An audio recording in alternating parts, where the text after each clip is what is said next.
കേരള ശാസ്ത്ര സാഹിത്യ പരിഷത്തും ജില്ലാ പഞ്ചായത്തും വിദ്യാഭ്യാസ വകുപ്പും സംയുക്തമായി നടപ്പാക്കുന്ന വിജ്ഞാനോത്സവത്തിന്റെ ഭാഗമായി വാടനപ്പള്ളി പഞ്ചായത്തിലെ 11 സ്കൂളുകളിലെ കുട്ടികളെ പങ്കെടുപ്പിച്ച സയൻസ് ക്രീം ക്ലാസ് സംഘടിപ്പിച്ചു. വാടനപ്പള്ളി GHSS പ്രിൻസിപ്പൽ കണ്ണൻ മാഷ് ഉദ്ഘാടനം ചെയ്തു. പ്രധാന അധ്യാപകൻ ഹമീദ് മാസ്റ്റർ അധ്യക്ഷത വഹിച്ചു. സമാപന സമ്മേളനത്തിൽ കൺവീനർ റഹ്മത്ത് ടീച്ചർ അധ്യക്ഷയായി. കവി ഏങ്ങണ്ടിയൂർ ചന്ദ്രശേഖരൻ സമ്മാനങ്ങൾ വിതരണം ചെയ്തു. പഞ്ചായത്ത് പ്രസിഡന്റ് ശാന്തി ബാസി കുട്ടികളുമായി സംവദിച്ചു. Shima teacher, CS Sajeesh, TK Sajeevan, VR Shijith എന്നിവർ നേതൃത്വം നൽകി. സയൻസ് സെന്റർ അധ്യാപകൻ VS ശ്രീജിത്ത് ക്ലാസ് എടുത്തു. പഴയ കാലത്ത് കുറെ തീപ്പെട്ടി ഇല്ലാത്ത ജനങ്ങൾക്ക് ഏർപ്പെട്ട കഷ്ടം പറയാമതല്ല.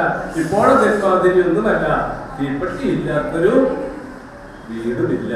അത് കുറെ മുന്നേറ്റിട്ടുള്ളത് അല്ലേ. പിന്നെ തീപ്പെട്ടി വേണ്ട, നമുക്ക് ഗ്യാസൊന്നും നമുക്ക് ശാസ്ത്രം വന്നു അല്ലേ.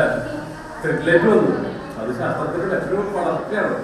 എന്ത് നോക്കിയാലും ശാസ്ത്രത്തിന്റെ വളർച്ച തന്നെയാണ് നമ്മൾ കാണേണ്ടത്. നമ്മൾ തീരെ ശ്രദ്ധിക്കാത്തതും നമ്മൾ അനുഭവിക്കുന്നതുമായ കാര്യമാണ് ശാസ്ത്രം. അതാണ് ശാസ്ത്ര സാഹിത്യ പരിഷത്തിന്, കേരള ശാസ്ത്ര പരിഷത്തിന് നമ്മൾ അവാർഡ് കൊടുക്കുന്നത് ഇപ്പോൾ.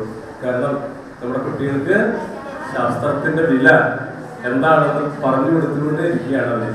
അതാണ് എനിക്ക് ഈ സംഘടനയോടുള്ള വലിയ സ്നേഹം എന്ന്. കാരണം നമ്മൾ എവിടെ നിന്നാണ് വന്നതെന്ന് അറിയുമ്പോഴാണ് നമുക്ക് എങ്ങോട്ടാണ് പോകേണ്ടത് എന്ന് നമുക്ക് ശരിയായ ദിശയിലേക്ക് തിരിഞ്ഞു കിട്ടുക. അത് നമ്മൾ പഴയ കാലത്തേക്ക്